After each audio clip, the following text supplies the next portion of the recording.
I say to the whole world, India will identify, track and punish every terrorist and their backers. পহেলগাঁওয়ে জঙ্গি হামলার প্রতিশোধ নিতে বুধবারই পঞ্চমান ছুড়ে পাকিস্তানকে বার্তা দিতে শুরু করে ভারত। নয়াদিল্লি সিন্ধু জলবন্টন চুক্তি বাতিল করতেই তাকে কার্যত যুদ্ধের শামিল বলে আখ্যা দিয়েছে পাকিস্তান। এরই মধ্যে কূটনৈতিক দিক থেকে প্রতিবেশী রাষ্ট্রকে আরও চাপে রাখতে বৃহস্পতিবার সাউথ ব্লকে প্রায় 2 ডজন দেশের রাষ্ট্রদূতদের ডেকে গোটা ঘটনা সম্পর্কে জানানো হলো। বৈঠকে ছিলেন মার্কিন যুক্তরাষ্ট্র, রাশিয়া, ইংল্যান্ড, জার্মানির রাষ্ট্রদূতরা। তাৎপর্যপূর্ণভাবে ভারতের থেকে পাকিস্তানের সঙ্গে বেশি সুসম্পর্ক থাকলেও এই দিনের বৈঠকে উপস্থিত ছিলেন চীনের রাষ্ট্রদূত, বৈঠকে ছিলেন কানাডার রাষ্ট্রদূত।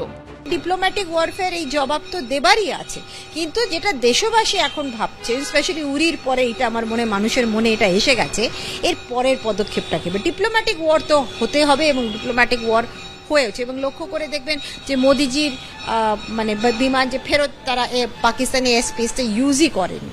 বুধবারই পাকিস্তানের নাগরিকদের ভিসা বাতিলের ঘোষণা করেছিল ভারত। জানিয়ে দেওয়া হচ্ছে আগামী রবিবার পর্যন্ত তাদের ভিসার মেয়াদ থাকবে।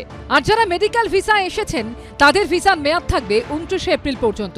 এরই সঙ্গে এবার পাকিস্তান থেকেও ভারতীয়দের দেশে ফেরার নির্দেশ দিল দিল্লি। যত দ্রুত সম্ভব পাকিস্তান থেকে ফিরে আসতে বলা হয়েছে তাদের। এদিকে বুধবার রাতেই দিল্লিতে নিযুক্ত পাকিস্তানের অন্যতম শীর্ষ কূটনীতিককে তলব করা হয়। সূত্রের দাবি তাকে পার্সোনা নন গ্রাটা অর্থাৎ অবাঞ্ছিত ঘোষণা করার নোট হস্তান্তর করা হয়েছে। পাশাপাশি বৃহস্পতিবার সকাল থেকে ভারতে বন্ধ করে দেওয়া হয়েছে পাকিস্তানের সরকারি এক্স অ্যাকাউন্ট। পহেলগাঁওয়ে জঙ্গি হামলার প্রতিবাদে দিন দিল্লিতে পাক হাই কমিশনের সামনে বিক্ষোভও দেখানো হয়। মরিয়া হয়ে দিশাহারা কেন্দ্র, একটা মুখ রক্ষার জন্য সারা দেশব্যাপী চাপ, কেন্দ্রীয় স্বরাষ্ট্র মন্ত্রকের যাবতীয় গাফিলতি, ব্যর্থতা, অপদার্থতা প্রকাশিত, ফাঁস মানুষের সামনে।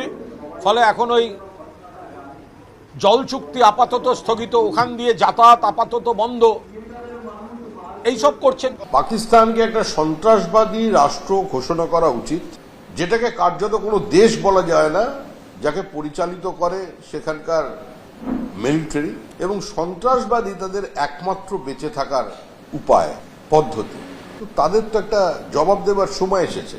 আধুনিক পৃথিবীতে দাঁড়িয়ে আজকের দেশের এই পরিস্থিতিতে যেটা করা প্রয়োজন মনে হয়েছে, প্রাথমিকভাবেই ভারত সরকার সেটা করেছেন। ভারতের একের পর এক পদক্ষেপে এমনিতেই ভীত পাকিস্তান। যদিও সূত্রের খবর, পাল্টা হিসেবে নিজেদের আকাশসীমায় ভারতীয় বিমান চলাচলের অনুমতি বাতিল করেছে তারা। শিবাশিস মৌলিক, আবির দত্ত ও ঝিলাম করঞ্জায়ের রিপোর্ট, এবিপি আনন্দ।